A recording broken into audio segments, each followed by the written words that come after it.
Okay, you've all been very patient. We're going to start on time. Good evening, and thank you for accepting our invitation to attend tonight's meeting. We have 350 of you, or just about 350 of you, attending in person, and also 230 attending via webinar. So welcome to you all. Before we begin, let me introduce today's panel. ASPPPO President Charlie Miner, CSA Board Chairman Mark Griffith, Sea Pines Resort President Steve Birdwell, Sea Pines Resort Director of Resort Development Cliff McMacken. I'm Barry Barth. I'm a Sea Pines homeowner and an ASPPPO and CSA board member, and I'll be serving as tonight's moderator. This is the second of two town meetings planned for today. We had a big crowd this morning, both here and then also on the webinar too. Because property owner interest exceeded our seating capacity at the Sea Pines Community Center, we needed to seek an alternative site for today's meetings. We thank the Sea Pines Country Club for adjusting their schedule to accommodate us today, and the members too. We're currently exploring dates and locations for future gatherings so that property owners will have an opportunity to learn the facts about this upcoming referendum vote planned for early fall. So how did we get where we are today? I'm going to throw it to Charlie Miner, and he'll give us an update.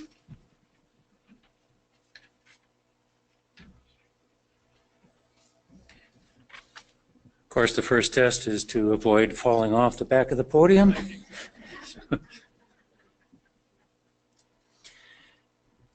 As you no doubt know, all property owners in Sea Pines are subject to a complex set of rules we call the covenants. You agree to them when you purchase your property, and over the years they've been amended several times and were augmented by rulings of the bankruptcy court. So we're here tonight to talk about changing parts of the covenants. 2 years ago, Sea Pines Resort approached us with a request to add rooms to the inn at Harbortown. That is because there is a settlement agreement in Beaufort County Court dated February 1984, 33 years ago, which limited the rooms at Harbortown to 60. ASPPPO was the plaintiff in that action and the beneficiary of the settlement. That settlement was also incorporated into the covenants. So to add rooms at the inn, two things have to happen. ASPPPO needs to approve amending the settlement agreement. The settlement agreement remains, but it would be amended to increase the number of rooms. And the residential property owners need to pass a referendum approving the change. By covenant, a referendum requires 75% plus one margin of those voting. Over 2 years ago, a committee of residents was formed to conduct the discussions. I was president of ASPPPO and I led that group.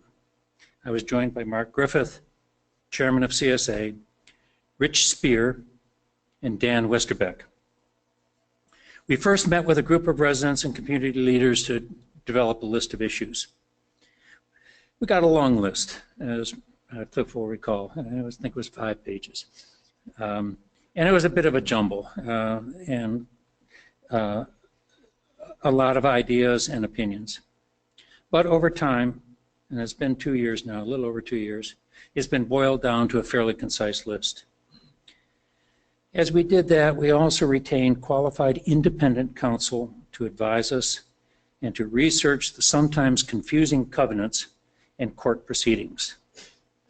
As we progressed, each issue was thoroughly researched, and in some cases, specialized consultants were brought in for advice.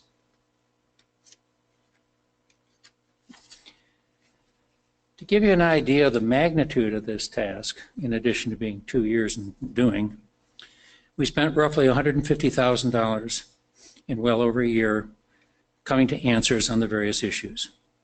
At times, our discussions were contentious and frustrating, but in the end, we came to a tentative agreement subject to both board and community approval. The board has yet to vote on it, and so do you. It's not a perfect agreement, And in fact, we've made several changes since we first received public input. We also made this proposal public before all the details were finalized. We really had to do that because of the timetable we're on, and because when it was presented to the ASPPPO board, which is a public forum, everybody began to get the buzz of what was going on. Because not all the details were finalized, we may not have final answers for all your questions. We're working to bring that to closure. This is an open meeting today to discuss those things and understand them, and your comments today will help us achieve that. I believe that we are at a critical turning point in our community. Soon we will submit a referendum to you for your approval. A positive vote will take us in a direction which we're going to outline in the presentation today. In any case, our future here will change. That should come as no surprise to anyone. We are an aging community in more ways than one, and change is inevitable.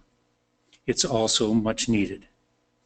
Riverstone, the owner of Sea Pines Resort, is proposing a major investment inside the gates, perhaps as much as $100 million. We believe that this investment and the proposed referendum have major benefits for all of us and will help us head in a positive direction. That will be for you to decide. Barry?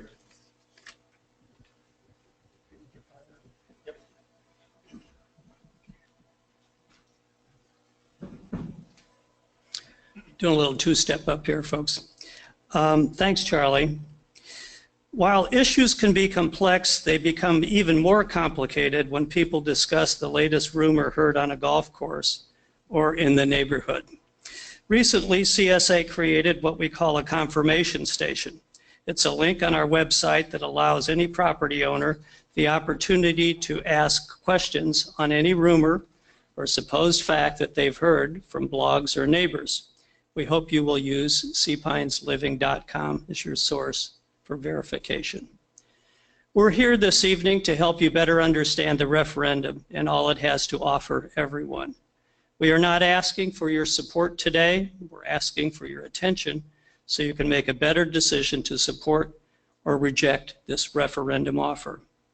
Although rumors and false interpretations have been around for some time, there are three primary reasons for today's meeting. One, to help everyone better understand the actual issues involved. Two, to help everyone understand the actual facts property owners and the Sea Pines community will receive with the successful passage of the referendum. To give all of you the opportunity to ask your questions, receive truthful answers, and then decide if you are supportive of this referendum.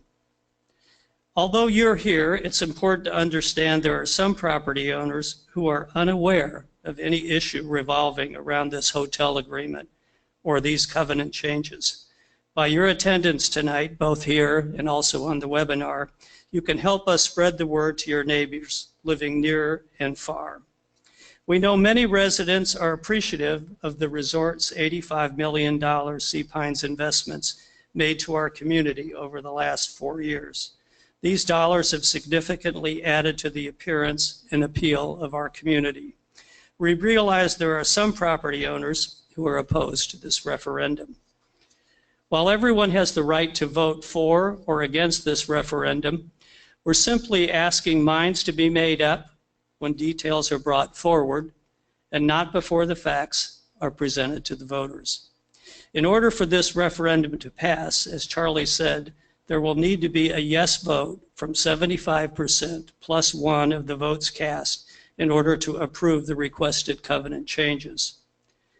Okay, here's how we're going to make this work this evening. First, Steve and Cliff will be taking you through the resort's tentative plans for the additions to the Inn at Harbortown. Note that I said tentative plans because many of the details are still being finalized. What they'll be presenting today are conceptual plans and drawings in order for you to get a feel for the proposed changes, as well as a visionary glimpse of what this addition could look like when you're showing it off to your relatives and friends who come to visit you. We will then review the term points with input from the panel. Once those discussions have been concluded, we'll open the floor for property owner questions. We will be taking questions from those attending in person from 2 microphones located near the front of the room. Microphone 1 over on that side, microphone 2 over on this side. For those attending via the webinar, questions will be taken online using the chat feature, and Amanda will be overseeing that. We will address as many questions as we can in the 2-hour time limit time frame. Only when you've heard the presentation, only when you've had the ability to receive answers to your questions, will you have enough input as to the level of your support going forward. Steve and Cliff, you want to take over now? Very good. Well, good evening, everyone. Is the mic on? Is the mic on? Yeah? Okay. Very good. Well, good evening, everyone. Thank you for giving up your Tuesday night to attend tonight, and thank you for your interest in the future of Sea Pines Resort and Sea Pines. This is truly an exciting time in Sea Pines. As you know, we've spent the last 4 to 5 years improving some assets that desperately needed improvement. And I'll review those improvements here in just a few minutes. And now we have a proposal to expand the inn, to create a luxury property in Harbor Town that will help propel us into the future. The proposal is very straightforward. We want to expand the Inn and Club at Harbor Town to add 90 new guest rooms and to create a truly remarkable 5-star, 5-diamond new property in Harbor Town, which will attract the affluent traveler to Sea Pines, the travelers who can then become the next group of property owners within Sea Pines. And we're offering a great package of benefits to the community. And by improving the inn and obtaining the 5-star designation, we will join a very exclusive group of high-end communities like Sea Island, Pinehurst, and Pebble Beach. So just to recap the investments that we've made to date, we've spent, as Barry mentioned, about $86 million on recent investments. Those investments have included the 2 award-winning clubhouses, one at Harbor Town, the other at the Plantation Golf Club. We've improved all 3 of the resort golf courses, and of course our new Sea Pines Beach Club. These projects were completed and funded 100% by Sea Pines Resort, and they are being enjoyed daily by property owners and guests. Maybe the next slide, Amanda. Yeah. And we're committed to operating Sea Pines Resort as one of the country's leading residential and resort communities. We're very fortunate to have received many accolades and awards from some of the top resort publications, including Golf Magazine, Golf Digest, Travel and Leisure, Condé Nast Traveler, Forbes Travel Guide, AAA, and many more. And we want to continue these efforts into the future. The inn improvements are proposed in a campus setting of small, very upscale buildings designed to fit within the Sea Pines Resort architecture. The existing inn will remain, and the interior will be renovated to match the new buildings. We plan to add a new spa and fitness component, both of which will be open and available to property owners. We'll be adding a new pool to the inn and expanded food and beverage, creating a luxurious new property to meet all the 5-star standards from Forbes and AAA. Now Cliff is going to review our exciting plans with you. I'm going to stand up so I can use my pointer here to identify things on the screen. Move to the next plan. So Steve mentioned our campus setting really embraces the village concept. So rather than building one large building, we have plans to build multiple smaller scale buildings. And this plan that we're looking at is a massing study that shows how the buildings would fit into the Harbor Town setting. Just to get your bearings, this is Lighthouse Road as it continues around to the lighthouse, and then Lighthouse Lane leads over to Harbor Town Clubhouse. The existing inn is shown here at the bottom of the page. Flip to the next one. Okay. This next slide is a plan view, and as we've mentioned, the plan to build the additional 90 rooms will be made up of using the existing inn, which is 60 rooms. There's a building just next to it that would be about 40 rooms, and then a building across from the existing inn that would make up about 50 rooms. In addition to the guest room buildings, we would build a spa and fitness building on the campus that you can see here. So one thing you notice when you look at this plan is that it's sort of a patch quilt of buildings, but also green spaces and recreational spaces with pools and tennis as well. One thing you can also notice in this plan is the parking area. So, well, some of you heard this statement before, but we always joke in our planning sessions that every planning session ends with a discussion about parking, and it's true. I mean, we spend probably more time talking about that than anything.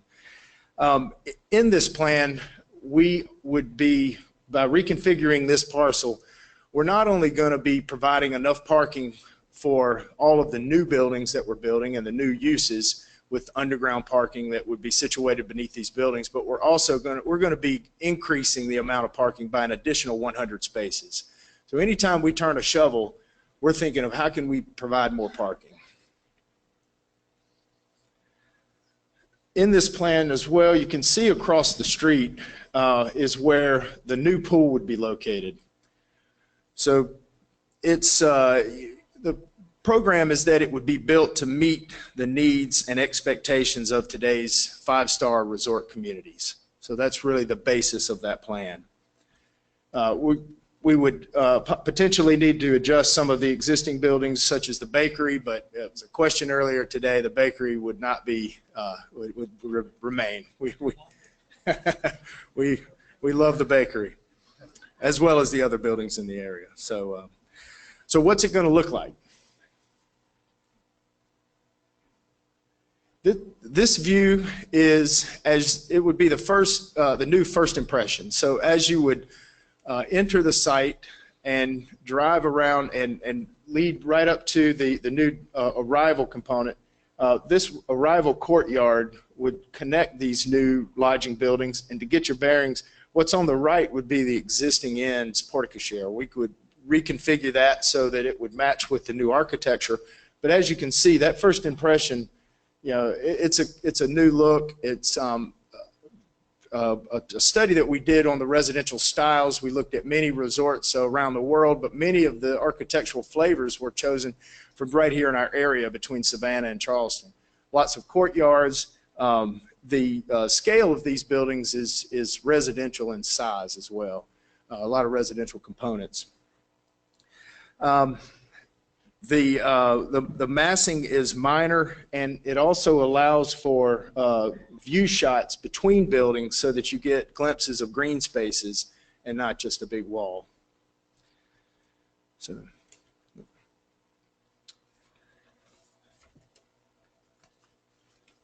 this image is from the 50 key building that's across from the existing inn.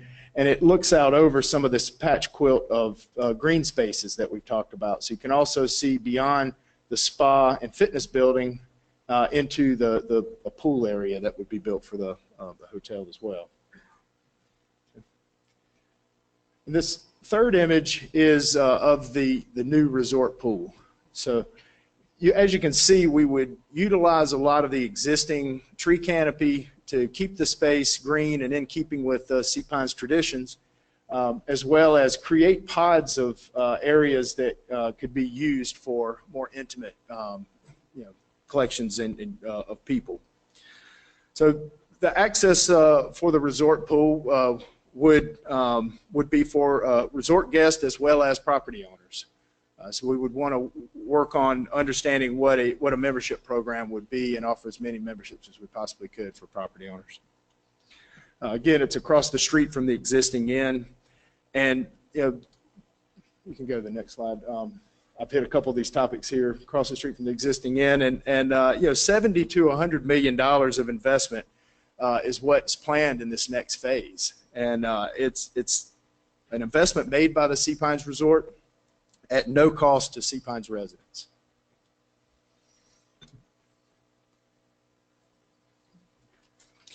So that was a little bit about the first phase. This next phase, it's going to give us an opportunity to really look at some of the more public areas in Harbor Town. You know, one of the things is just a Harbor Town retail refresh. You know, taking a look at walkways, sitting areas, circulation areas, etc. So we want to take a chance to really improve those and breathe some new life into that retail component. Parking issues, we're, as I said, always talking about solutions for parking. How do we take our existing parking areas and maximize those to get the most amount of spaces out of them? And then new restaurants and shopping. We want to keep it, Harbor Town in its traditions been a vibrant retail component. We want to keep moving that ball forward. We've taken some surveys in the past, and then I will certainly be taking more in the future, but understanding, what do people want? We want more places to eat. We want new and different shops.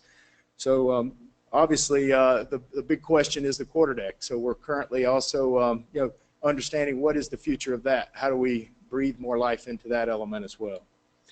So these resort, the intentions of this phase and the next phase are that these resort facilities, truly deliver on the original vision of Charles Frazier, being one of the finest destinations, resort communities in the South.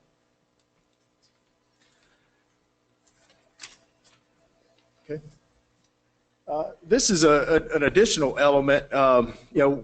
What is the impact of adding a five-star hotel to a resort community? We engaged a leading national research firm, Permar Inc., who specializes in resort communities and the real estate values in those communities. And the study was done by taking some competitors, so some of which Steve mentioned earlier, but this study was focused on Sea Island, Reynolds Plantation, and Kiowa Island Golf Resort. And it looked at the 5 years before the five-star hotel was installed in each one of those communities, and then also the real estate values in the 5 years following the installation of those hotels. And they all saw varying degrees of increases in real estate volume, but one that stood out, and I think it was just a great time for the economy, but Kiowa saw a 200% increase for every year for 5 years following the installation of the sanctuary. We all know that was an investment made by the Riverstone Group. How that translates to Sea Pines with today's economic conditions and history, real estate history, is that Permar projected that we would see a 25 to 30% average increase in annual sales volume. So the volume is made up of number of transactions as well as average cost increase. So both would rise. We asked further, how much of that increase is made up of average average value increase, average cost of the average sale price of properties, and 40 to 50% increase in average sale price was what is expected. So the average sale prices of homes is expected to increase 8 to 10% per year for the first 5 years after the installation of the resort. So it's pretty impactful. All right, I'm going to turn it back over to Steve for some additional comments. Yeah, just before we move on to the terms, I wanted to comment on tennis. Tennis has been and continues to be and will continue to be very important activity in Sea Pines. As you can see from the plans, the racket club is going to need to be relocated. And we're currently reviewing several options as to where the tennis club could be relocated. One option is using a portion of Lawton Stables. We would intend to use 7 to 8 acres of Lawton Stables out of the 21 acres that's there at Lawton. And we would continue to offer the equestrian, the pony rides and the trail rides and all those things. It'd be our intention to continue to offer those activities. But at the same time, adding this new, very nice tennis club probably about 16 courts there to maintain our relationship with Smith Stearns and Stan Smith. And Stan has been involved in our discussions. He's brought in USTA consultants who also have been working with us. And we hope to have an answer soon. And as I stated earlier, we're committed to tennis, and it's a very important activity. And we plan to continue to offer tennis to property owners as well.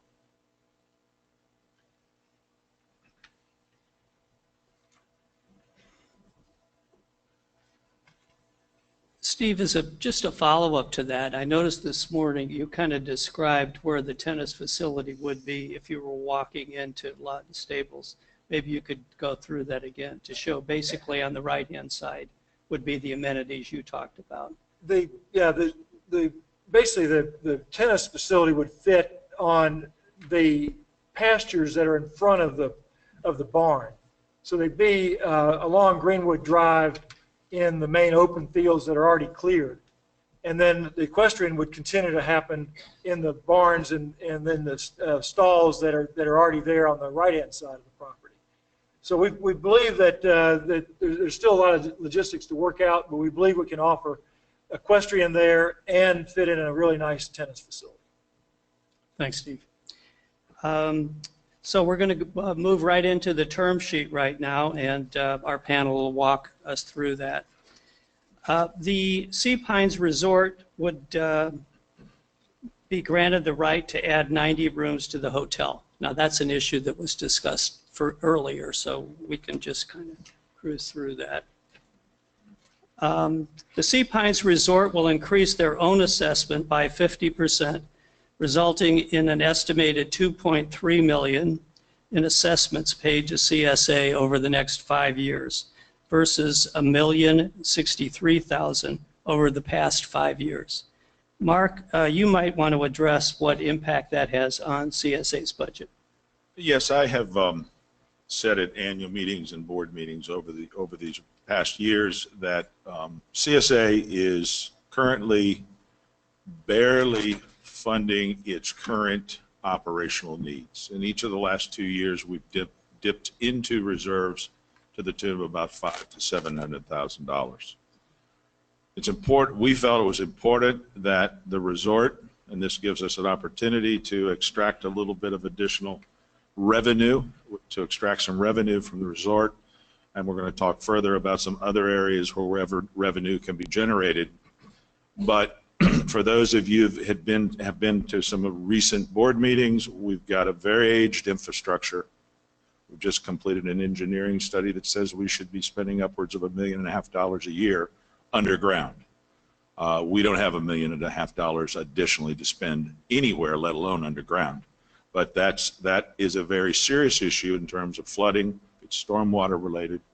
And this goes a long way, as will some of the other things that we talk about in this term sheet, to begin to provide the additional revenue that is needed to meet some of these obligations. I've also said in the past that we'll ultimately come back to the residents, so this will mitigate to some extent what do we need to come back to the residents to ask for to meet the obligations that we have going forward. Okay, thank you, Mark. Sea Pines Resort will allow residents to initiate future referendums on community issues which do not have a material impact on the resort. Charlie, can you handle that, please? Yeah, I think the popular subject for that would be balance of power, and that's how it's been framed. And as I said when I started out, we're all subject to the covenants. The covenants were written to protect the three basic property interests in Sea Pines: the residents, the resort, and the commercial interests. In order to change a covenant, it requires a 75% vote of you, the residential property owners. So the way that shakes out is that the resort has no ability to change a covenant. They have to seek approval of the residential property owners to do that. The residential property owners don't have the right to change a covenant without the approval of the resort. The resort, having invested perhaps $100 million with the original purchase and the additional expenditures, needs to be able to protect their investment. So it's a reasonable right that those can share back and forth. What we've asked for here is the ability to go forward with a number of things that we need to do in terms of referendums to clean up, to do the housekeeping. When Mark and I began here about 4 years ago, we continued to find all sorts of issues that really needed to be addressed. Some of them we don't have the ability to address because of the covenants. So this allows us to go forward with those covenant changes which are directly related to property owners and really don't affect the resort one way or another. So that's the purpose for that. And let me give you an example of what that might be. Hopefully not too many of us, but some of us have neighbors or estates probably that are not taking proper care of homes or vacant lots. We can send letters, but we really don't have any teeth.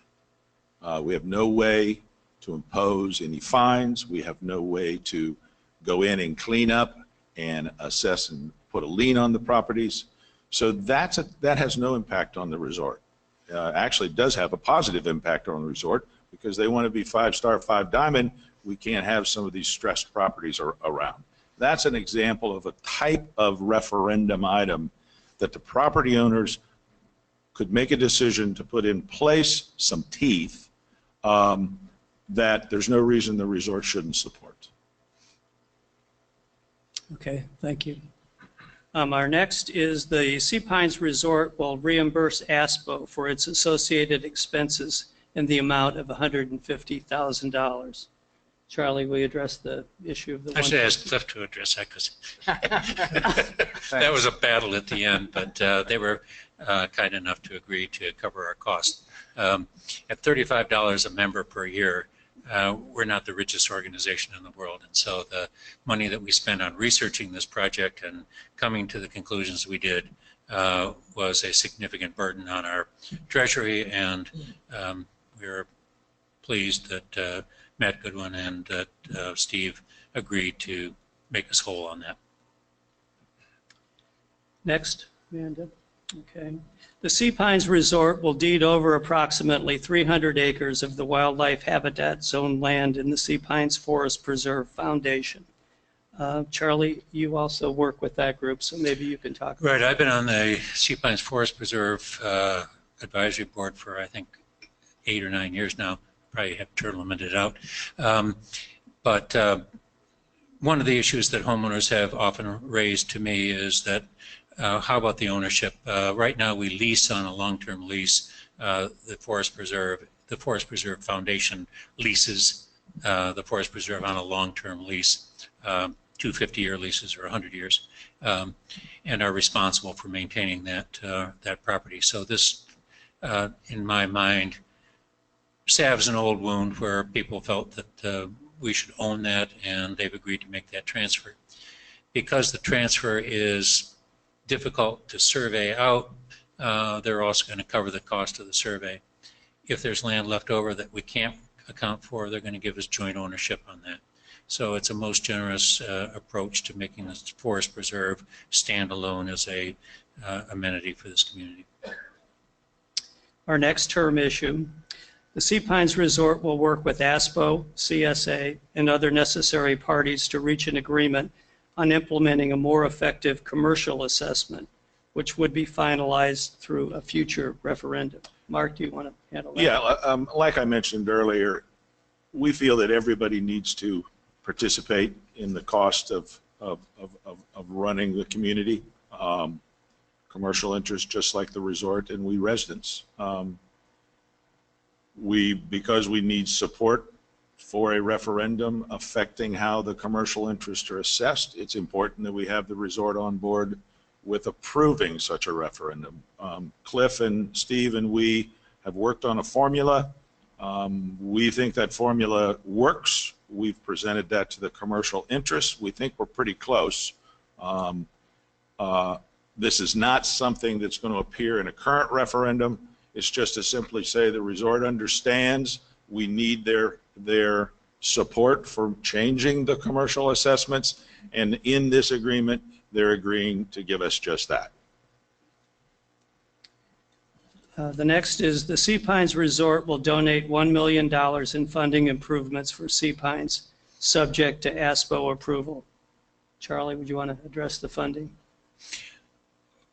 It can be used any way that we see fit. There are numerous things, as Mark said. When I started on this whole odyssey of trying to get this negotiation done, my primary concern was the long-term financial stability of Sea Pines as a place where I have a future and the future generations do. So this is an important contribution to helping us support amenities. We've done things like Tower Beach 4 years ago, 5 years ago. We don't have the money to do those kinds of things right now. There are other things like the gate that need to be redone. So this is a generous offer towards solving some of those kinds of issues. This is also a forest preserve related issue. The Sea Pines Resort will promote voluntary donations from guests to the Sea Pines Forest Preserve Foundation and agrees to share revenue from the Gator Boat concession on a 50-50 basis with the foundation. Charlie, can you handle that one too? Yeah, it's funny. We are working on a long-range plan for Sea Pines, and Donna Bremer, the same real estate evaluation person who looked at the future of Sea Pines, gave us an evaluation of our current plantation.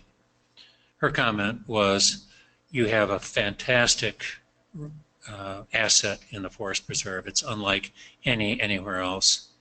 The problem with the forest preserve is it has no source of revenue. The Riverstone Group at Kiowa pioneered a way of having hotel guests and rental guests contribute $3 or $2 a room night towards a fund. If we were able to duplicate that experience that they have up at Kiowa, we could generate close to $100,000 a year. In addition to that, they agreed to share concession revenue, and that's a significant number too, because surprisingly, that little old gator boat takes a lot of people around the forest preserve. So these are critical. It is critical for the forest preserve in the future to have a sustainable source of revenue for the improvements that we need to make. You've seen the boardwalk improvement, which is fantastic. Well, that's just a very small piece, and the voluntary contributions which have come in through the bonfire and the Party in the Pines have helped fund that, but it's not enough going forward. That's a tremendous resource. We need to do more to improve it. We need to improve the roads so you can actually get in there. We'd like to put some bike trails in so that you can ride a bicycle and relieve some of the traffic on the outside bike trails. We want to move the entrance over so it utilizes that service road, and so you can actually find the forest preserve, which a lot of people can't. So, I mean, there are a lot of things like that, but they all cost money, and we haven't had the ability to do that today. The next, the Sea Pines Resort would support an increase in the gate fee. Implementation would require commercial interest approval. This is another of those agreements that we have concluded with the resort. And it's not a covenant, it's not a referendum, it's an agreement that we've reached with the resort, assuming this package goes forward. The gate fee policy is a policy that is approved by the CSA board.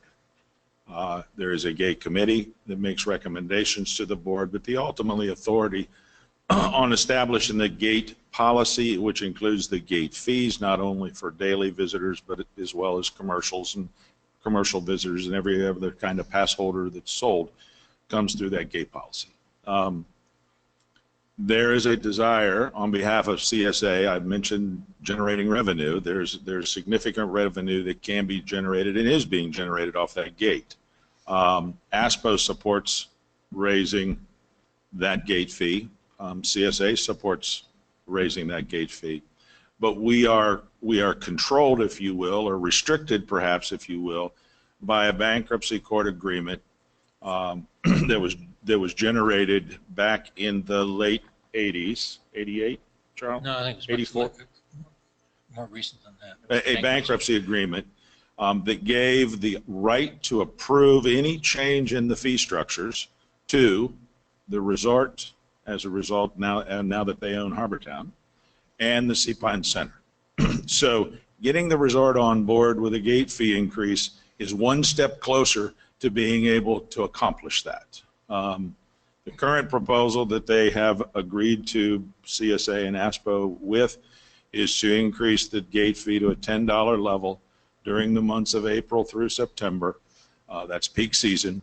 And based upon our calculations, if daily gate passes continue to be sold at the current rate that they're being sold, that could generate upwards of nearly $1 million of additional revenue to CSA. So it's important that we have the resort support. We've still got some work to do with the commercial interests. The next is the Sea Pines Resort will offer Heritage Farm a 10-year lease extension to assure its continued operation at its existing location. Mark or Charlie?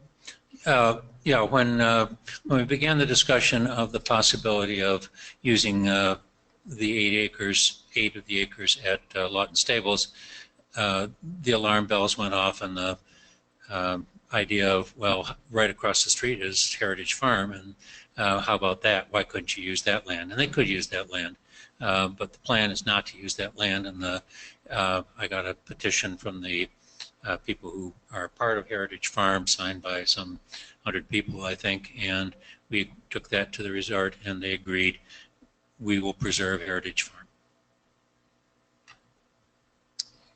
The next is the ASPO board agrees to support a referendum approving a portion of the existing Lawton Stables tract to be used as a public tennis facility. Charlie? No, I think that's Steve. Steve? Well, I think we've covered that earlier with the discussion about tennis, and it's a requirement that we would need to have on the ballot to have the approval to make a portion of the stables tennis use. Okay. So what's beneficial to all of us? The Sea Pines Resort and property owners' desires are the same: to keep Sea Pines a preeminent coastal destination. The Sea Pines Resort has invested more than $85 million in Sea Pines, mostly in the past 5 years, and they want to invest more. These enhancements and investments benefit all Sea Pines community property owners, yet cost us as homeowners nothing. So I guess that's basically kind of a summary of this. I think we really want to then kind of go into a timeline for the referendum. Let me just flip this page. Maybe, Barry, before you Go ahead. wrap up with the timeline, I'd like to comment on a couple of important topics, traffic congestion and also our right of repurchase, which has been an issue recently. First of all, traffic and congestion in and around Sea Pines. Sea Pines, as you know, is a busy place. It's essentially a small town with nearly 5,000 households.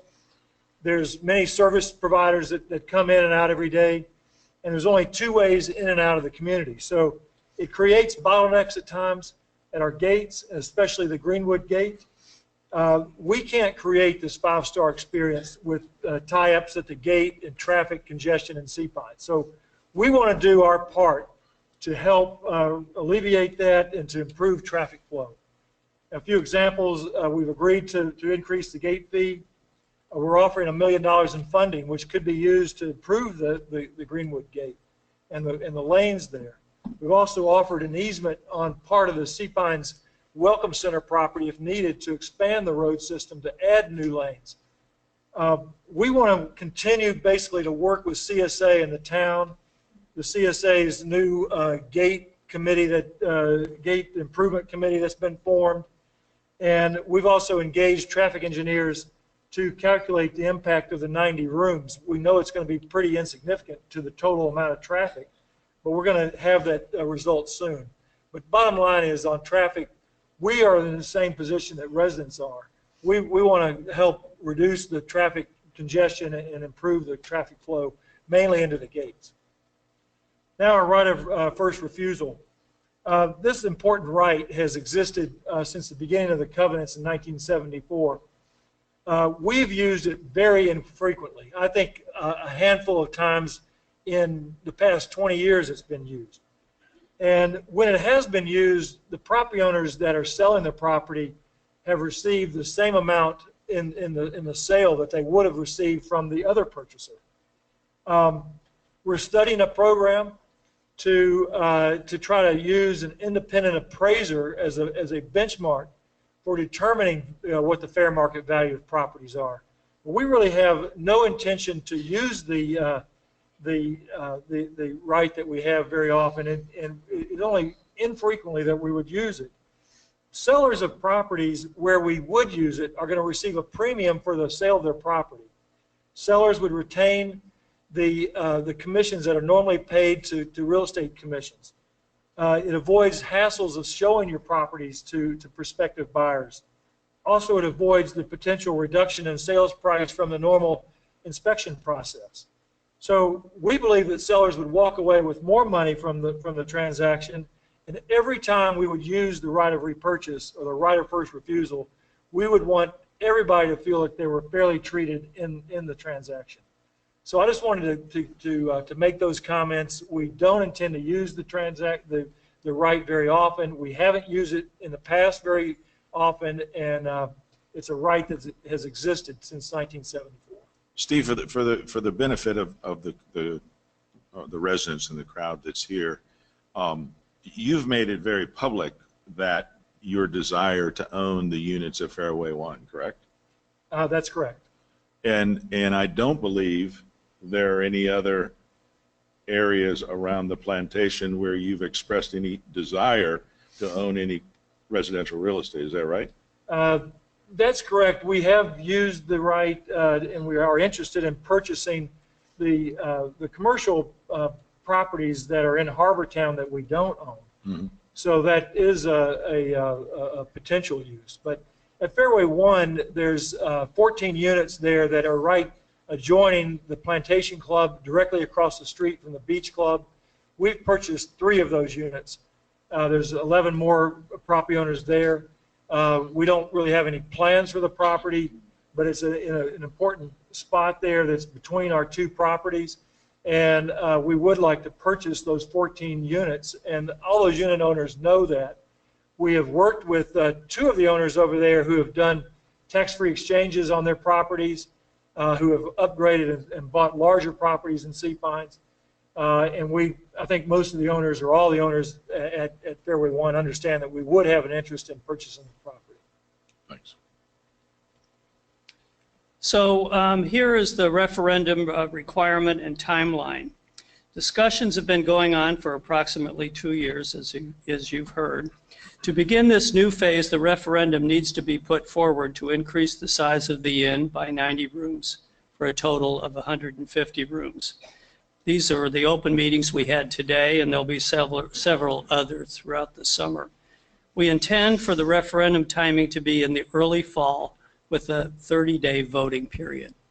So I think that sums this up, and I think what we're going to do here, I'm going to explain how we're going to handle our Q&As. I want to make one comment, just because as I was listening to this, it occurred to me that perhaps it isn't exactly clear how this all came to pass. These terms that you've just reviewed were terms that we negotiated with the resort and are contingent on the passage of the referendum. So these are things we receive if the referendum passes. In order for ASPPPO to support and for its board to approve the amendment, or what ultimately will be the referendum, the resort had to agree to these things. So that's why this negotiation took 2 years, and that's what they put on the table in order to allow ASPPPO or the property owners to approve their proposition. Okay. Thanks for clarifying, Charlie. At this point, if you have a question, we'd like you to begin forming organized lines at the microphones. There are 2 of them, I said. One microphone's over there, 1, and here's 2. We will take questions in this order. Microphone 1, then to microphone 2, and then we'll take a question from the webinar that Amanda is handling, and we will continue that same rotation back to mic 1, 2, and we'll go to the people on the webinar. Due to our 2-hour meeting time restraints, we ask for no speeches, please. This is a question and answer section. Just make it short and please stay on topic so that everybody has a chance to participate. Now, who on microphone 1 has the first question? Barry, thank you. I'm Don Carlson. I'm former board member of both CSA and ASPPPO. And I find the whole proposal exciting, the opportunities that we have to work with the resort to upgrade the community is a tremendous, tremendous opportunity if it's done right. And I'm concerned with the property owner's interests. Charlie, you had indicated that your primary concern going into the negotiations was financial stability. I think that's critical, but most of us are here because of the quality of life. We live here, and of course we've got to be financially viable, but the quality of life issues are key to most of us. And there are many people that are not supportive of the term sheets as it exists, as presented. Barry, you'd indicated you wanted to get facts on the table, and I just want to take a minute just to present them because I think it's in the property owner's interest to be fully informed. A minute? You have a minute. With respect to the proposed referendum, it's based on the 1984 lawsuit settlement. That lawsuit settlement resulted in 2 basic documents. One was a settlement agreement, and one was an agreement between the company and ASPPPO. ASPPPO accepted that memorandum of agreement, and frankly, I think the board perhaps was a little naive and too trusting because they were snookered a little bit with it. I'll explain. If you've read the documents, you know that it's about more than just the hotel rooms. The memorandum of agreement, the very first item listed was, and it's ironic, was that there would be a gate advisory committee formed with ASPPPO to control gate access, but it didn't do that. It had no teeth in it, and consequently we end up with abusive gate policies that provide excessive traffic flow. Let's fix it now. It's part of the original agreement. Let's fix it. The second item, interestingly, and I'm not making this up, the second item dealt with the right of first refusal. It was cosmetic. It didn't do anything. Let's fix it. We've got an opportunity to do that by correcting these term sheets. The third item provided ASPPPO with the appointment of 4 members to the ARB, and the resort, the company at that time, agreed to submit any plans to the ARB for approval. Currently, ASPPPO only appoints 2 members to the ARB and cedes the right to CSA for the other 2. Get the ASPPPO, get that right back. You can work with the resort and help them build the parking garage or whatever in a way that the property owners can support. Finally, the 4th provision, and this is going back to 1984, and I'll quote this: there's an agreement to achieve equitable contribution from all parties benefiting the use of facilities in Sea Pines, including the proprietors of all commercial activities. We know that's been totally abused. Fix it now. Don't kick it down the road and say, well, we'll do it at some point in the future. That's what these folks did, and we're dealing with exactly the same things. The resort wants a 5-star community, a 5-star resort. We want a 5-star community. Let's work together to address these issues. As long as the traffic's there, we can't get to the amenities, the leisure trails are overcrowded, and so on. Until we address those, you can't have a 5-star resort and a 3-star community that are dealing with these issues. So let's fix it. I have 2 questions very simply. Well, no, Don, I think, Don, you might find a friend to ask the questions for you. I mean, I think, you know, you asked. I'm just making one question, both to the ASPO board and to the resort. Are you willing to go back to the negotiating table and seriously address the gate access, commercial assessments, and the other issues, or are you saying this is it, take it or leave it? You want to answer that? I think we have said that as it relates to the commercial assessments, that we have an agreement in concept and we are working to conclude that and expect it will be a topic of a future referendum. So is that on the table on this referendum? No, it's not. As it relates to the gate, I explained to you, notwithstanding the memorandum, whatever that memorandum means, and you yourself as a board member during those years, you just said it was a meaningless document. I just explained to you the control that exists with the commercial interest. How do I go? We've got the consent with the resort. I don't know what more I can get from the resort other than their agreement to increase the gate fee. I don't know. I can't. If you can figure out a way to bring those other guys to the table, I would surely like to hear about that. You've got legal opinions. I'd like to comment to it with an answer to, you raised 4 things, but 3 of them. Gate committee, the gate committee is now co-chaired by an appointment by ASPPPO. So the residential, however many people are appointed or not appointed, the chair, co-chair is the president of ASPPPO or his appointee. So from the standpoint of who's in the gate committee, it's me. ARB, I'm president of ARC. ARC is the holding company for ARB. I mean, there are always issues with ARB because of paint colors and things like that, but I think ARB works pretty well. And yes, the resort does have to go through ARB for approval. Contribution. We had a discussion with the resort that ended up in this proposal for a commercial assessment.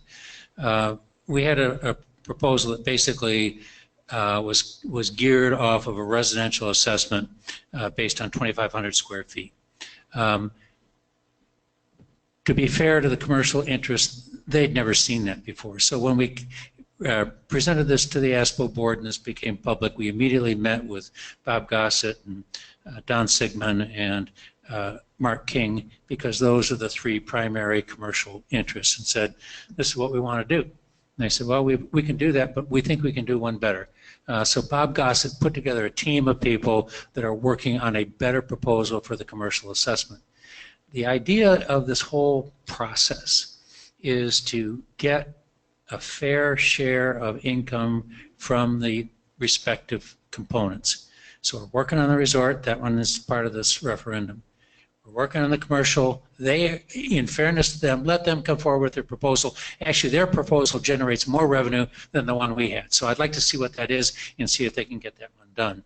And then the third one, as Mark has alluded to, once we get our finances together and we know what we've got, then we can tell the community, here's the deficit we have, so all 3 of us come to the table at the same time. So that's the equitable contribution, which is the last piece of that. And is the resort willing to go back to the table? I'm not willing to go back and renegotiate the $1 million or a number of things, but we are in the process. That's what this meeting is about. We're at the table right now, listening to what you have to say and trying to find a way to work around it. We have, in my opinion, and on the right of first refusal, which is one of the things you issued, we have a good solution to that. It is not eminent domain. They're not going in and forcing people out of their house. This is a business deal which benefits the owners who want to sell their property. And I think we can codify that in such a way that it satisfies any reasonable test. Obviously, there are always people who won't satisfy with anything. So I think we have answers basically to the pieces you're involved in, and we do need to clean up the term sheet so that they accurately reflect what you were talking about. Okay, thank you. Okay, microphone 2. Thank you, Don. Microphone 2. Hi, my name is Kathy Taylor, and I'm on Wood Duck Road. I have a point of clarification for the questioner.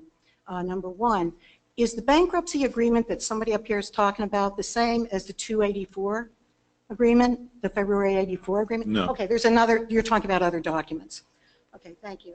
Procedurally, you said that ASPPPO board did not vote, and we have not voted. Procedurally, which comes first? The referendum, and then the board takes action, or the board takes action, and then the referendum? The board will be presented with a conditional resolution, and the conditional resolution would be to support the overall package of the agreement, subject to the referendum being passed. So if the referendum doesn't pass, the whole thing goes in the toilet. Okay, thank you. About the package where you said that the $2,310,837, that's going to be the increase, but right now it's $1,063,151. So it's going to be increased, actually only $1,247,686 over 5 years. Right. I mean, off the top of my head, it looks like $250,000 per year for the next 5 years. Then what? Is that a cap, or is that disappear, or what happens after that? And also, it occurs to me that you can't have another referendum because that would affect the hotel people. Another referendum, which was one of the things you said we could do again, but only referenda that doesn't impact negatively or positively on the other. Without resort approval. Exactly. That's right. So what happens with that $250,000 after 5 years? The resort assessment is going from 0.5% to 0.75%. Okay. The numbers that we showed you today is working with the resort, looking at the additional revenue that they expect to be generated as this asset comes online and stabilizes. What would that mean over the subsequent 5 years? That doesn't mean it stops at that point. They'll continue to pay 0.75 of their total resort revenue. In other words, it'll be a cap. No, it's not a cap. Well, it is not a cap. This 0.75 is a cap, but if you look at their historical revenue growth, it has grown at a far, far, far greater percentage than any of our residential assessments. So then every year after those first 5 years, it'll continue you will anticipate it to go up? Yes. Okay, thank you. Yes. Also about that. No, I think we have questions next. on the webinar. Okay, but I want to know who paid for the PERMER study that says that we're going to have increased volume and increased. The resort paid. The resort people who are asking us for our vote. Well, Charlie, you might want to comment on that. Oh, I'm not pro or against this at the moment. I'm just trying to get clarification. Right. Okay. I could comment on that, and that is that the resort did an evaluation study, and they paid for it. We also did an evaluation study, and we paid for it. Ours was done by a different organization, and one that is nationally recognized. And then it's called Valbridge. And then once the resort did theirs, we took the resort valuation, sent it to our appraiser, Valbridge, and they validated it. Okay. We have a question from the webinar. Barry? Yeah, go ahead. Thank you. A question from a property owner via the webinar. The property owner asked to the resort team, could you provide specifics as to the membership fee that will be utilized for the for the new resort swimming pools? We currently are planning the program for the resort pool, which determines the size of the pool and number of chases and whatnot. In that process, we're going to determine what is the right number of memberships. We don't know that right now. We certainly need to price them appropriately so that they're affordable and used. We want property owners to have access and to use the pool. So those numbers and finding the right balance is yet to be done, but that's some of the next steps. Okay, microphone 1. Thank you. I'm Cheryl Clemens. I am a property owner here with my husband. We love sea pines. I just want to say I do have kind of tunnel vision about some of this. Not only do I play a lot of tennis, but I work a lot with stables. I know what goes into the efforts there. I hope that all property owners like driving by the pastoral area with the horses out front. I can't imagine the tourists being too excited coming into their five-star resort seeing tennis courts on the left-hand side of the road. We also have approximately 52 trail horses, of which we don't have enough land for them right now. It takes a lot of care and a lot of effort bringing all their food in. They have a little bit of grazing land across the road. We take out 5 rides a day with a cap of 28 people. I just would like some of you to come over there and talk to the tourists. Talk to the members of the community that bring their grandchildren and their children out. They love it. They think it's amazing. And I just want to know if there's going to be any rethinking, or spend a day with us and see how it operates out there and how amazing it is. Thank you. Thank you. Microphone 2. Yeah, Peter Town. I live at Club Course Drive. A couple questions. One of the issues that at least some of my neighbors and I have had is the issue of the short-term realty or short-term rental in some of our properties. And I've been told that we can't do anything about it because there's covenants. The issue, I think, was number 3 if there was going to address that. I think that it is my understanding that if this issue with the covenants being reviewed and not, you have the control for that now? It's kind of just the opposite. A property owner has the right to rent the property, and we don't have any restriction to stop them from doing that. Well, that's what I'm talking about. Yeah. So you would have to go back to the residents in a community like Club Course, where I live, right, and have them give up that right and codify it in some form of agreement. And it could be in the covenants, but they don't exist right now. So that's where the problem lies. So you have to create that restriction, because you cannot take away from somebody who owns a piece of property a right that they have without their agreement. Okay. My other concern is, ongoing concern, how do we get out of Club Course with the current situation with traffic? I'm looking at what, if these new people are going to be coming in and traveling out in and out of the plantation. That's 135 or 40,000 trips extra a year. So that's what I like to be able to get out safely on the Greenwood. Thank you for your comments. The webinar, Amanda. Yes, sir. Question from the webinar is from property owner Betsy. There have been many rumors concerning property owner tee times on 3 public courses being eliminated or adjusted from the current tee times. Can you please address this and clarify how this policy might change regarding golf? We don't have any change to our golf tee times or the golf policies, and we have taken that away from the referendum. Tori? Hi, I'm Tori Casella. Good evening. I'm representing the board of Cutter Court 2. We have 40 units. We really have concern about the loss of the Harbor Town pool. I heard it mentioned in the webinar today that earlier that owners really don't use the Harbor Town pool, but I would venture that in the summers, particularly, all the courts in Harbor Town really use that pool. It's young families there and so forth. I would like very much to get further granularity about what is going to be the future for the owner's usage of this resort destination pool. We have some anxiety about what the future is going to bring about pool use. Well, we certainly understand the need for pool access, especially with a number of the Harbortown villas. As you know, we not only manage our hotel product, but we also manage resort rentals, and so it's important not only for property owners but for all businesses too. So, we're gonna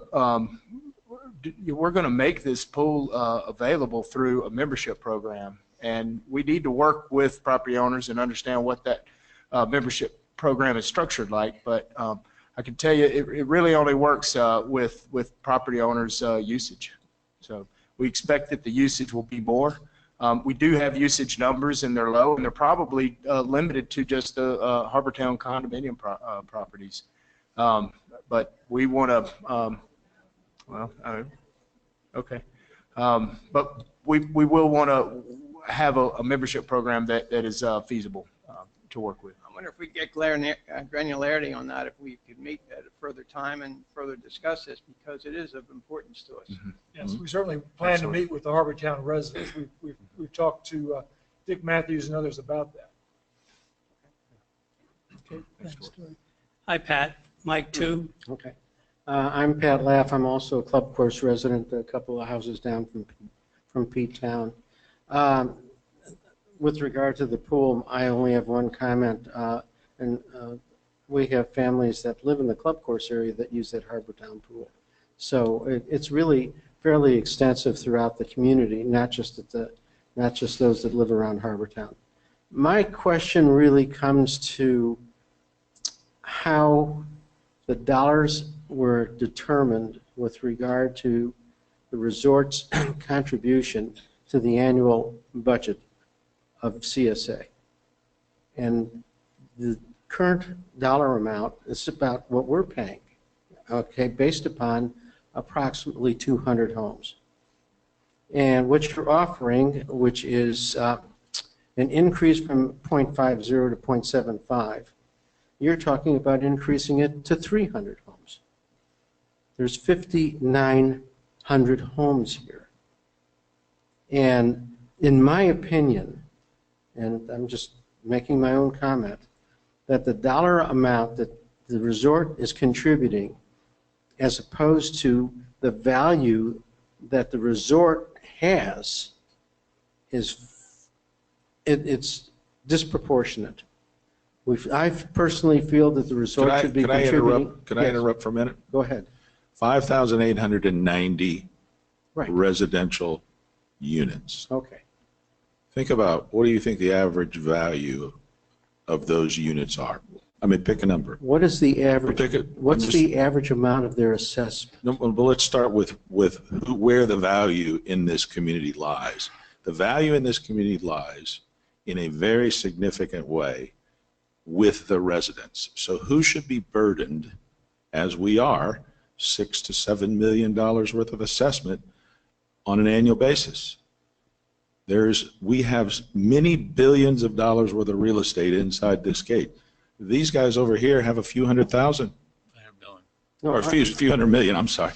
So I understand what you're saying, and I hear this argument all the time about you're not paying your fair share. I don't understand how you get there. Because I'm looking at this, all right? I'm looking at the maintenance of the roads. I'm looking at the maintenance of all of the bike trails, every single bit of it. Mm-hmm. Every single individual that uses the resort's facilities, because they've essentially acquired the rights to that for a week or 10 days. But they're staying in, I'm not a renter, but if I were, they're staying in my rental unit, enjoying our roads and our bicycles and their golf courses. But wait a second, you've paid for that privilege, okay? That's in your assessment, okay? I'm saying that the people that are going to be staying at the resort or resort facilities, they are going to be using those roads and the cart paths and everything else just as much. Sure, I agree with you, but right now that's 60 rooms. And right now it's 100, and what they're proposing is 150 rooms. Yeah, except that, you know, they use the roads to get to the golf courses. They come from outside of Sea Pines, they pay a gate fee to come in, and they use the golf courses. They eat at the resort's facilities. They try and use the beach clubs, etc. There's certainly some of that goes okay? on, no question. Okay, and the dollars that are being paid, okay, proportionate to everybody else, is far below what it should be. Now, I'm not saying. Let me comment too, and let me just jump in, because we have a local resident, David Pardue. I don't know if you know him. He did a really nice job of doing an analysis of that. I should publish it. I'm sure David would appreciate it. It does validate pretty much where we are. If you're suggesting that we should charge the resort a couple $1 million a year or something like that, that's fine, but it's not going to happen because it's just not viable. You can't run a business. I mean, even at the percentage that we're taking off the top, it's not a profit, it's a revenue. This is right off the top. And any of you who have run a competitive business know that that's a significant chunk of your operating expense. So I would, you could, what is fair is a tough standard because everybody defines fair a little differently. Okay, well, what I'm looking at is not, this isn't a charge situation. You're negotiating, okay? And you've negotiated 0.75 from 0.50. Now, I'm suggesting that 0.75 isn't enough. Okay. I'm not saying what is too much, and I'm not saying what it should be, but I do think that 0.75 is not enough. There's a good. And by the way, the contribution that you were making of $1 million could be eaten up entirely by the change of the Sea Pines Gate. All right, and I can tell you, you haven't enjoyed a morning until you've lined up and you're the 10th or 11th car waiting to make a left turn off of Club Course Drive onto Greenwood so you can get out of Sea Pines. So Charlie, did you have a comment? Well, they're talking about investing $75 million, so it's not exactly like they're only investing $1 million here. We benefit from that $75 million. Yeah, they benefit from it too. Let me go back and touch base on the 0.75. There's a website out there. It's called Sea Pines Property Owners. That question came up on that. I posted an answer to it. It's a longer answer than I'd like to go through here. It involves a potential litigation. It involves a great many discussions that we had with the resort and with our attorneys as to what was a fair number.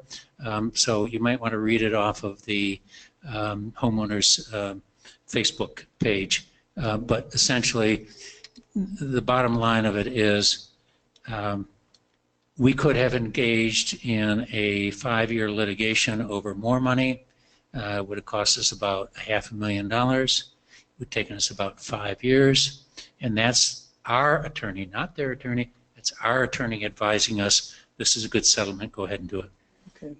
Thank you, Pat, for your question. Amanda, webinar.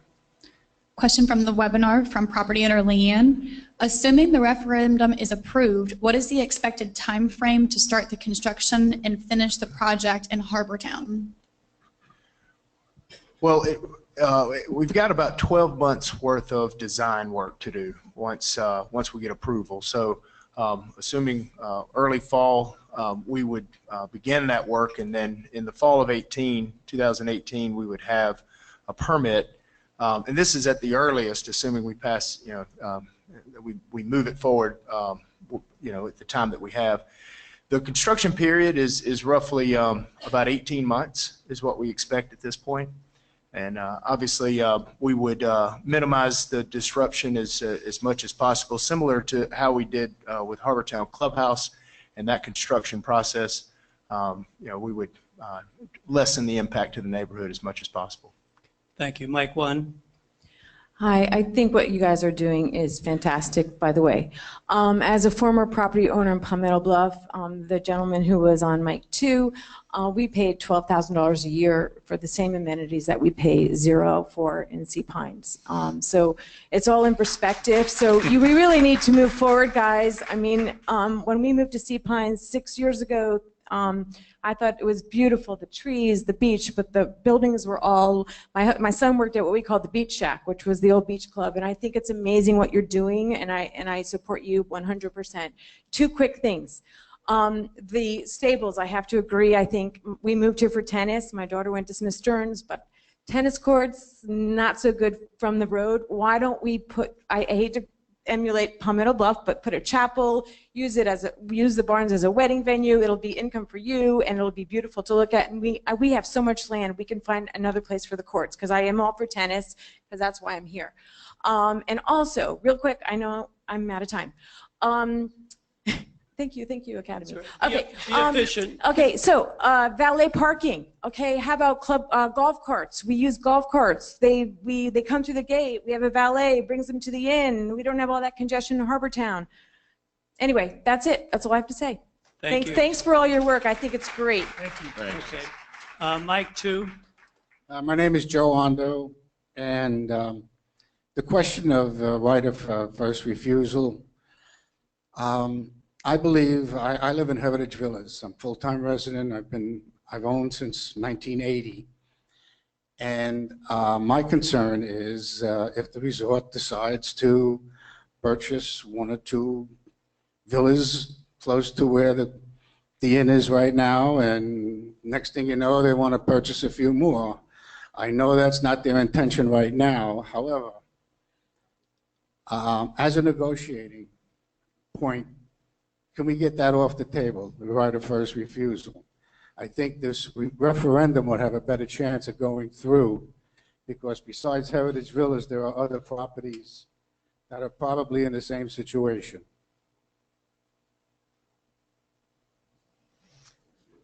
Thank you for your question. Thank you. We have no intention, by the way, to purchase any Heritage Villas or any other villa complexes in Harbor Town.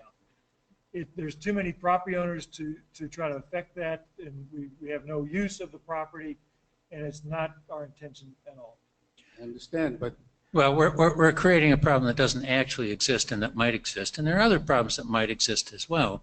I don't mean to minimize that, but this is not eminent domain. This is people who want to sell their property. exactly. So you can't, they can't go in and take your property. You have to say, I Why want to is sell it. why is it there? Why not take it off the table? Right of first refusal. If no one has any intention of doing anything, why not take it off the table? Well, and if I could just throw something out for those that support needing to get rid of this right of first refusal. These covenants have existed for over 60 years, and everyone in this room that owns a home here accepted those covenants. They're ours. We own them. Okay. To ask these guys to give up something that of this nature, I think is a non-starter. I wouldn't do it if I were them, and that's why it's not on the table. Yeah, Well, and I think that we tend to sound like Mark and I are apologists for the resort. We're not. We're residents like you. We own houses here.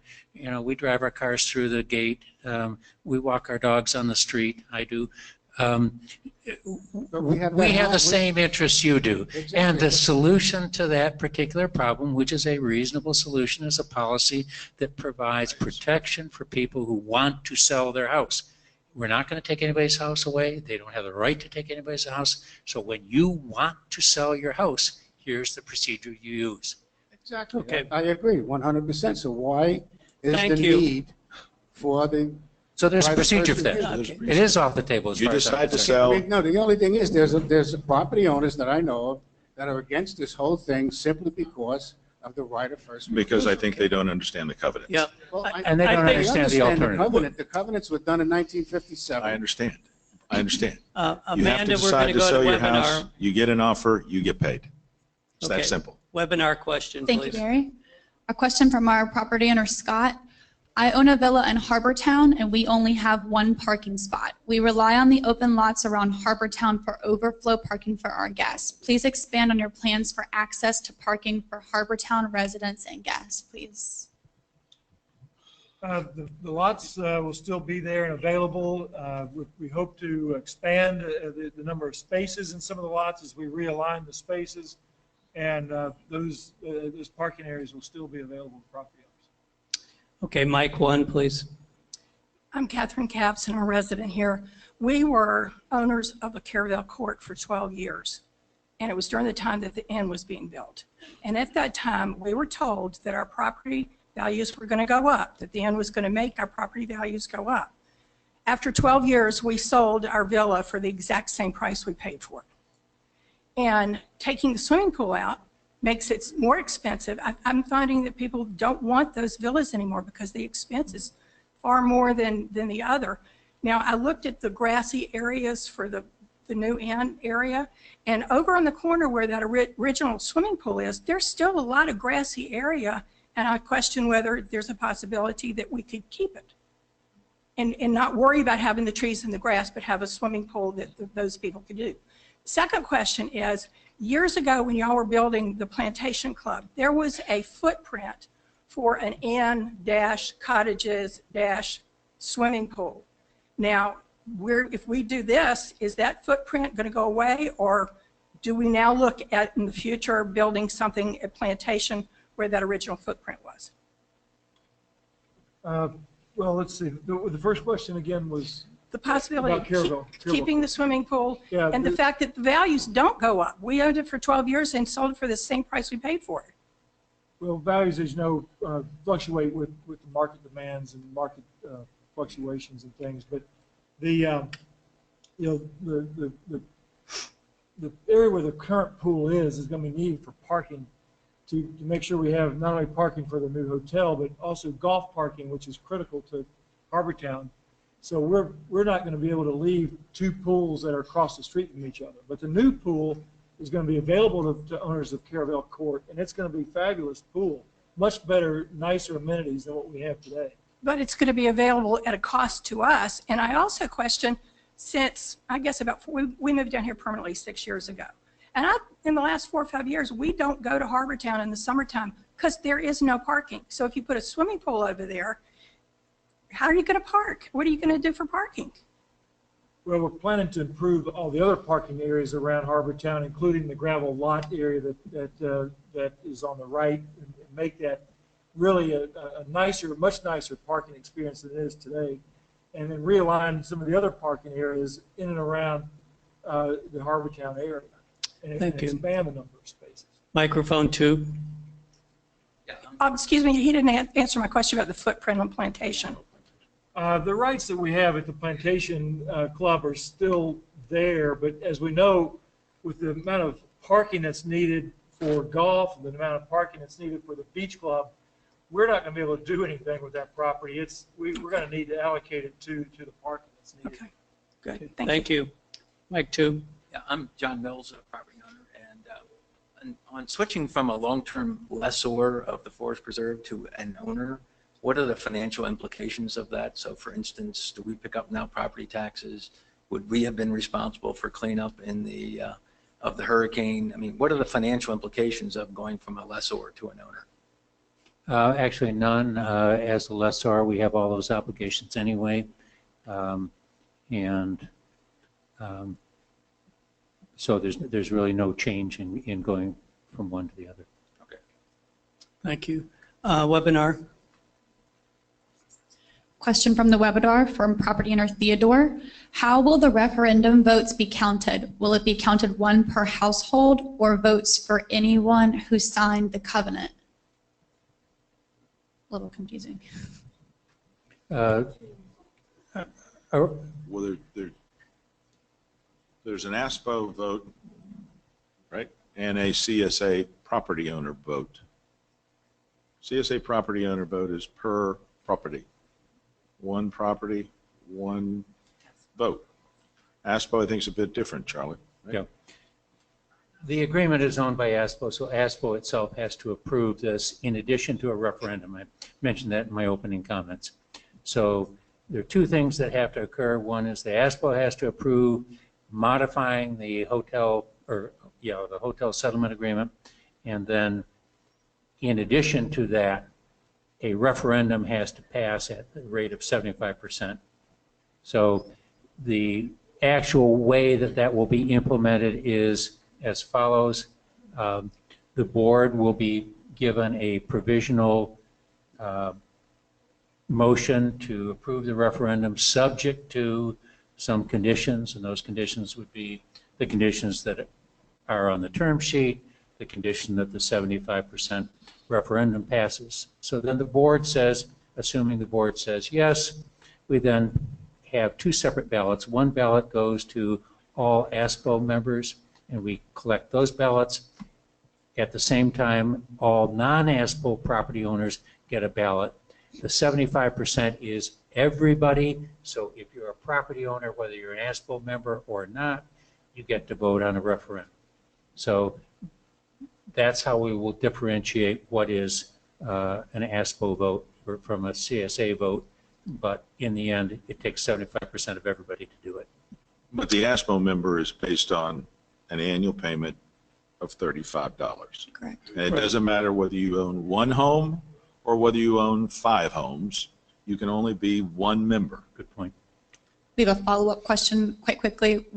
Will the vote be all-inclusive, or will there be different parts for each item that will be voted on separately? No. It'll be all-inclusive. Yeah. That's a very important thing for y'all to focus on. I know that there's various people that have one thing or another that's more important than another. It's important that you step away from this and look at the entire package, because a no vote, because you're staunchly opposed to right of first refusal, means this entire thing goes away. Microphone 1, please. Ruth Ryan. Ruth. I have to say, I was very disappointed tonight. I'm very upset. I never got an email. I've been in Connecticut, just got in last night, checked all my emails, never got an email that the venue was changed. So whoever, if it's Eventbrite, I don't know why you're paying Eventbrite. We could have emailed our responses back to you. Some people got them. I never got them. Have a chat with Amanda. But Ruth, come see me afterwards. You know, there's been in 2 sessions 750 people got an email.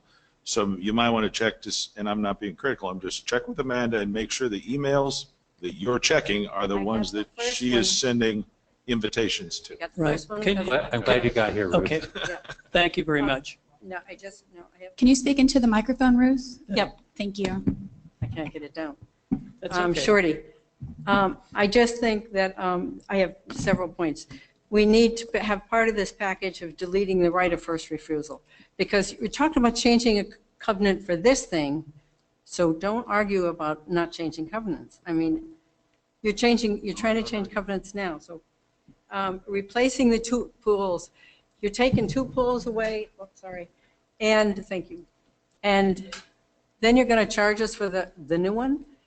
You're taking 2 pools away for residents that have used them when man of war and stingrays and everything else were all over the beach, and we can't use the ocean.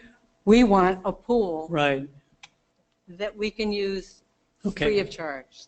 There, in part of the package. Okay, thank you. Microphone 2. I'm not finished, please. Well, you're not asking questions. You're just commenting. Let me make a statement about the pools. I just have comments. So that it's clear. CSA purchases access to the Harbortown pool and the South Beach pool on an annual basis at the privilege, if you will, of the user that owns those pools that allows CSA to buy those rights for you. There's no guarantee that any of those rights will exist tomorrow. And in fact, the resort has told us that when they build their new pool, they will not be extending those rights to CSA. So the rights that you have enjoyed you have in effect been paying for because CSA has been paying for it. Going forward, if you choose to be a member, just like if you choose to be a member of the tennis racket club, if you choose to be a member of the country club, if you choose to play golf, you're going to have to pay a fee for it. I'm sorry, but that's just the reality. Well, Hilton Head Plantation just built a beautiful one, and they. Okay, thank you. Microphone 2, please. Traffic problem needs to be addressed because it's a mess. Okay. Yes, we've covered all of those issues. Thank you, though. Microphone 2. Priscilla Crutcher on Lawton Road. I'd just like to say, please reconsider where you're going to locate the tennis courts. Greenwood and Plantation is a very busy intersection already, and I think it would ruin the stables. So I'd like to see a reconsideration, please, for the tennis courts. Thanks. Thank you. Webinar, Amanda. A question from the webinar. Will other annual fees be changed for access to public items such as pool, tennis, or golf courses? None other than the pool. You know, the tennis currently has an access fee, and that would be the case in the future as well. Microphone 1. That issue, I'm sorry, this is Mike Liska from Deer Island. You're proposing to put this great big go-to pool right next to our neighborhood. We're not seeing the land that's available there to do all that, plus control the traffic, plus control the parking. You kind of glossed over it on your presentation, but a number of our folks are here today. We're not really seeing that, and it doesn't just go for Deer Island. I think it goes for all the people that live up and down that road right there. Number one, so maybe I'd like that to be better explained to us. Number two, you keep saying, oh, we're going to figure out what these extra amenities are going to cost the residents, such as the pool. But I think we have a right to know what that's going to cost before we vote on this thing.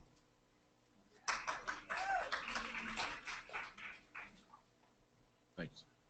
Well, the access and flow obviously is part of our parking discussions that we have at the end of every planning session. The land that is in that area would be utilized as for the pool, but the parking and access is all happening as soon as you come into Harbortown. So the flow would be some creation of between the beginning of the gravel lot and maybe even a quarter of the way into it is how you would enter that area. So you're not really driving around to Deer Island, but we think it's important to pick those vehicles up as soon as you get into Harbortown from a traffic standpoint. Get them in the lot and parked, and then on foot from there. Okay, maybe it was just me, but I couldn't tell where that pool was going exactly from your little map up there. It's an easy way to think about it is behind the bakery and the real estate office that's there today. So there's area behind there that's currently used as a organic parking area, but it's not very efficient. It also extends over to where there's a trash compactor, if you're familiar with that as well. So. Okay. Aren't you going to post the post of drawings? Yeah, we actually, we currently have a website, Enhancing Sea Pines Together, that we have the website. This is just posted over the weekend, so we're announcing that today, right now. That we'll have those images on the website, the ones that we looked at today. So if you want to look at those further, and then I'll certainly be glad to walk through it with you. That website, just so you know, is enhancingseapines.com. Right, exactly. Okay, then the second question was, I think we need to know what it's going to cost us as individual residents, because I guarantee if I don't know that answer, I for sure am going to vote no. And there may be others out there like me. Well, I think it'd be good to start talking about that because, one of the things we need to understand is the cost of it. That's what we're working through right now. And as soon as we know that, that's going to help us understand what kind of business plan has to be put together for this. In addition to that, I think it's important to know, what is a reasonable amount for a membership, and then how many memberships. We need to work through that. Okay, so, but when are we going to know? Well, there was a request earlier to meet with Harbortown residents and to start those discussions. So we'll do that, and we'll be the catalyst to get those meetings and discussions started over the next weeks. This will be going. There will be ongoing discussions throughout the summer, prior to the ballot. So, including some additional forums too. Microphone 2. Good evening, Felice Lamarca, property owner. I would like you to clarify something for me. I keep hearing about adding 90 rooms in Harbortown in conjunction with the 100 rooms that you can do at Plantation Club. Is that what this is, addition to, or you want to transfer that allocation to Harbortown? The proposal is additional rooms at Harbortown, and we're not affecting what rights we have at the Plantation Club. So you could still build 100 rooms at Plantation Club in the future should you decide to? Yeah, I'm not sure it would fit, and we obviously have a lot of parking needs at the Plantation Club, so we don't have. So the covenant change we're talking about that limits you to no more than 160 rooms is what we're changing. That's correct. By adding I think everybody needs to be clear on that. Now, does that increase density? How does it affect We've got the 5890 family dwelling units. How many rooms are you allowed? Is that part of that or not? The hotel rooms are not part of the 5890 residential unit. So you can have as many as you want. That's Well, not no, in the covenants. We have to get approval. So that's the request, is we have to get approval from property owners. If you want, but not if you want to proceed with the 100 in Plantation Club. That's right. We'd have to fit it on the site, though, and the site is totally maxed with the parking needs at the Plantation Club. So we don't have any plans to develop any further at the Plantation Club, and our request is strictly Are to you create still this- working within your 105 acres? Yes, absolutely. And you're making sure that that stays intact? Yes. Okay. Okay, thank you. ASPO, you really need to pay attention to the number of acres, how they're being used to our benefit. Thank you. Thank you, Lisa. Webinar question. Question from the webinar from Ed and Joanne. What happens to the CQ's restaurant? And then a follow-up question as well as the areas or buildings around that location. Well, as I mentioned earlier, with the bakery and the real estate office and CQ's is also in that area, we feel strongly we're going to need to relocate the bakery and the real estate office out closer to the road, or reconfigure that on the site somehow to get the pool element to fit. The Saddlebag building, I'm not sure it's going to survive. So it's currently used as storage. I think we can find a better location to store things. Dick? I think they were talking about CQs in particular. Yeah. Microphone one, Dick. Two questions. The first from me, and I'll direct it to Charlie, but I suppose anyone, either here or Mark, can answer. One more time, I'm sorry to be thick about how this ballot will look. And these are my words, not yours, but let's pretend there's going to be a yellow ballot for ASPO and a white ballot for everybody else. Okay? So if the ASPO people were to vote, for example, against 60/40, and the other property owners, the participating property owners that are not ASPO members, vote in favor 80/20, are they all married together? Am I understanding how this works? A referendum is 75% of property owners, period. Doesn't matter whether they're ASPO members or not. So if you get 75% of the property owners voting in favor of it, the referendum passes. Okay, and then so why have the differentiation? Because there, in addition to the referendum, there is the hotel agreement, which must be modified by ASPO. So ASPO itself needs to approve the change to the hotel agreement. That's why I started off the meeting. Two things have to happen. ASPO has to approve the amendment to the hotel agreement, and the referendum has to pass by 75% of all property owners voting. Okay, it's the same 75% bogey. I don't understand. It's 75% of the total rooftops. Right. Of property owners. It's the total. Right. That vote. No. That vote. The vote. Yeah, okay. All right, thank you. All right, and again, a series of questions from, it turns out, all Harbortown constituents.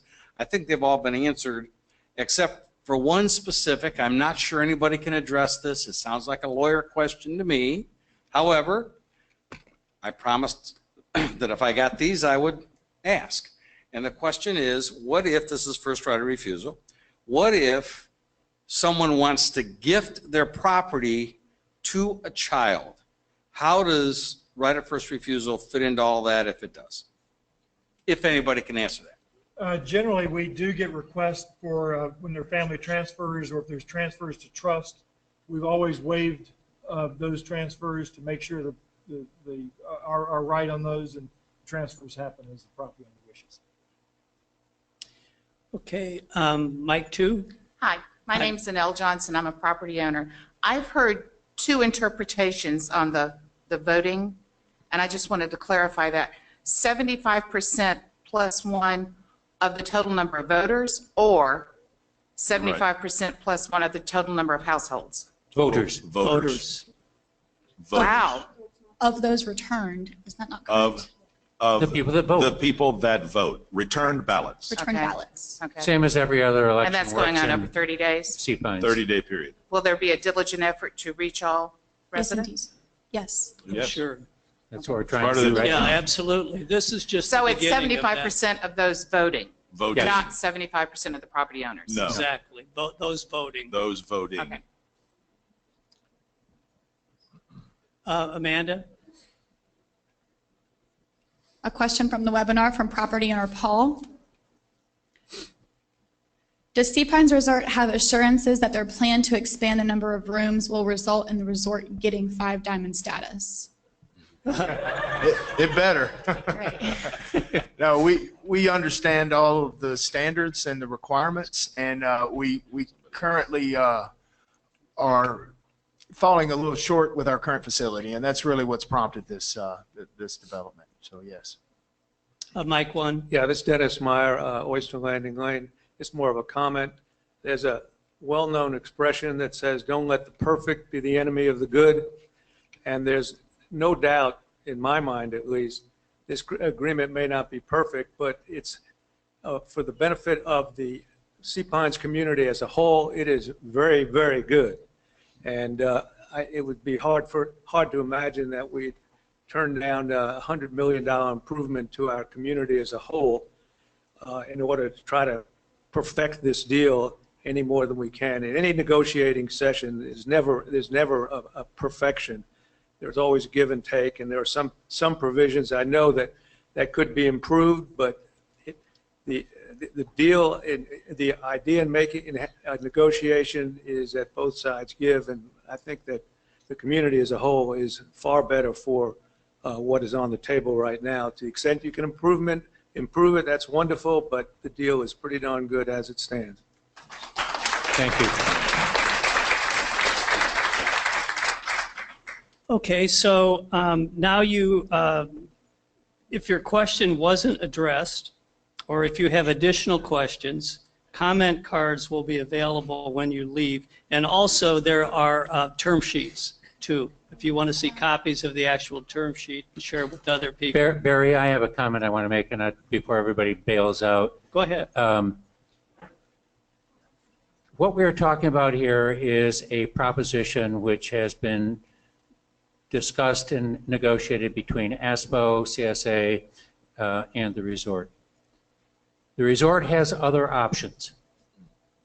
So if we turn this deal down, the resort will pursue other options which they have available to them without referendum. They have to. They don't have an investment in this property to walk away from it if this thing fails. And I say that because I'm a resident like you, and I feel the pain of the various questions that come forward.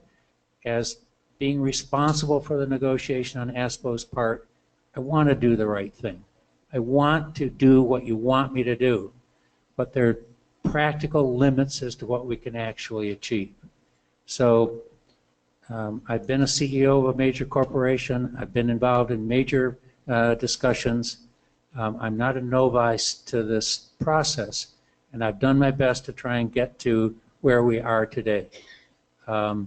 I hope you can accept that at some point in time when it comes to voting on this. But I warn you that if you vote no, this thing goes in the toilet.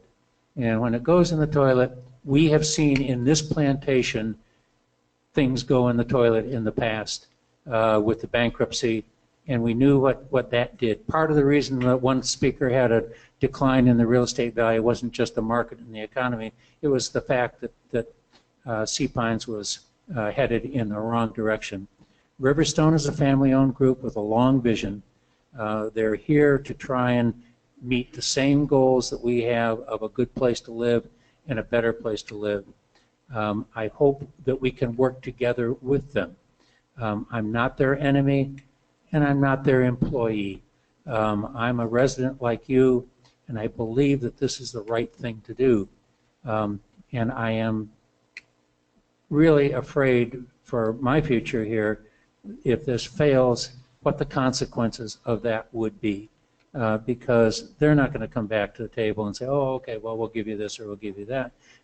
The reason they have to do this now is they have a planning process that's going forward. Their planning process is based on starting construction in a year or two. They need to know what they're planning for. If we're telling them that they're not going to be able to plan for this, they're going to have to plan for something else, which doesn't require a referendum. And in the process, all these things that we've achieved are left behind. And I would hate to see that. I think that would be a tragedy for this plantation. Which, and Charlie, I'm glad you mentioned that. Is why I know it coming across perhaps some of my comments was somewhat a level of arrogance, but I want you to understand where these rights lie with things like swimming pools. If this goes poorly and it doesn't succeed, those tennis courts are their tennis courts. Those pool is their pool. Not only will we not get this package, we'll have no cooperation, and we will have nothing, no rights to any of that. So I just, as Charlie said, please look at this in the big picture, and where should we go into the future? Thanks. I want to thank all of you for the participation, not only you, but the morning group and the people on the webinar. Obviously, the interest level is very high on all this, and that's great. I mean, that's all of us really want this community to become the reason why we live here. So thanks so much, and there will be a series of other meetings that will take place throughout the summer prior to the actual voting process. Thanks so much. Enjoy your evening. Bye.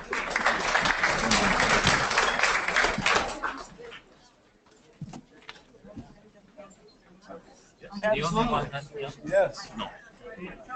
Oh, in the same voting Was the country club getting members outside the gate? I have 5 3. Yeah.